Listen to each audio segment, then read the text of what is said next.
Most relationships don't fall apart because of lack of love. They fall apart because people don't know how to communicate without wounding. Avoidant and anxious partners love deeply, but they often speak from fear, not from presence. The anxious speaks to fix. The avoidant speaks to defend. Both end up hurting each other, not because they don't care, but because their nervous systems are talking louder than their hearts. Today, we'll explore what conscious communication truly means, how avoidant and anxious partners can speak without triggering, listen without judging, and connect without fear. This isn't about perfect communication. It's about awake communication, the kind that heals instead of harms. When avoidant and anxious people talk, it often sounds like they're fighting over what happened, but really, they're fighting for safety. The anxious one says, "You never talk to me." The avoidant one says, "You always want too much." Neither of them is hearing the other. They're hearing their childhood. The anxious person's fear says, "If I don't talk about it, I'll be abandoned." The avoidant person's fear says, If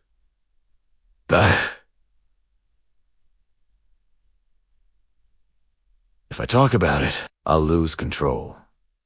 So the conversation isn't between two adults. It's between two wounded inner children trying to protect themselves. That's what unconscious communication is. It's two nervous systems reacting to pain, instead of two souls sharing truth. Conscious communication begins when we realize that our goal is not to win, but to understand. The avoidant learns to say, "I need space to think, but I'm not leaving." The anxious learns to say, "I'm scared right now, but I'm not attacking." This is the language of awareness. It's honest. It's grounded. And most importantly, it's safe. Here's a simple truth. You can't connect while defending, and you can't heal while blaming. So before you speak, pause. Ask yourself, am I trying to be right, or am I trying to connect? That single question can save a relationship. Because when you stop speaking to control and start speaking to be seen, love can finally hear you.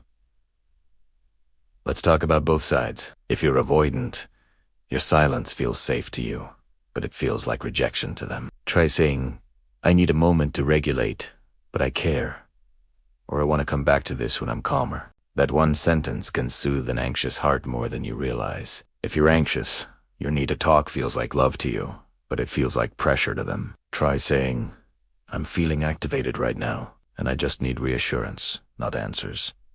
Or, "I know you need space, and I'll be here when you're ready."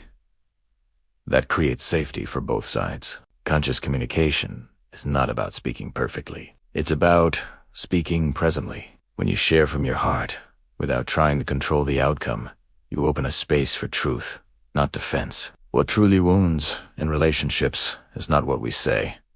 It's the energy we say it with. You can say "I'm fine" and sound like a wall. You can say "I'm hurt" and sound like an invitation. The difference is presence. When your words come from fear, they create distance. When they come from awareness, they create connection. That's why conscious communication begins before the words. It begins with regulation. Take a breath. Feel your body. Come back to now, because a grounded nervous system creates grounded communication, and grounded communication creates grounded love. Here's what conscious communication sounds like. "I feel hurt, but I still love you. I need time, but I'm not abandoning you. I'm afraid, but I want to stay curious. I don't agree, but I respect you." It's not about being flawless.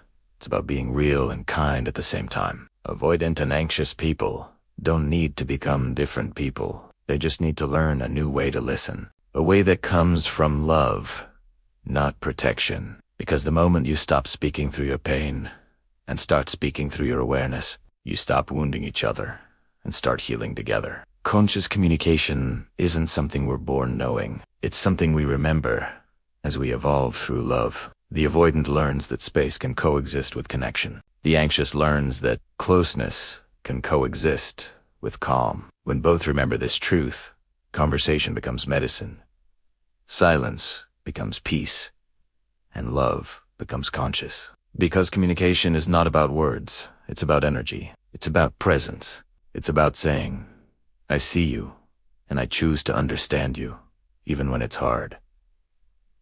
That's when the relationship stops wounding and starts awakening.